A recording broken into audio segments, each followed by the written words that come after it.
நம்ம பார்க்குறது லேட்டஸ்ட் மாடலில் corner sofa, 5 seater corner sofa. Corner சோஃபாவில் வந்து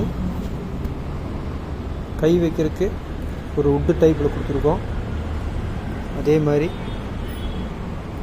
பேக்கில் நீங்கள் சாஞ்சு உட்கார்றதுக்கு பில்லோஸ் வந்துடும். இதில் பில்லோஸ் வந்து ரெக்ரான் போட்டிருக்கோம். ஒரு டிசைன் பேட்டர்னில் பண்ணியிருக்கோம். அது கூட 2 பப்பி, ஒரு வுட்டில் அழகான டீபாய், அழகான கார்னர் சோஃபா. 5 பேர் தாராளமாக உட்காரக்கூடிய கார்னர் சோஃபா. கலர் ஆப்ஷன் உண்டு. இந்த மாதிரி சோஃபா வாங்கணுன்னா டைரெக்டாக மேனுஃபேக்சருக்கு வாங்க. நீங்கள் சொல்கிற ப்ரைஸில், நீங்கள் சொல்கிற மாடலில் சோஃபாவை எடுத்துகிட்டு போங்க. The home store furniture, Coimbatore.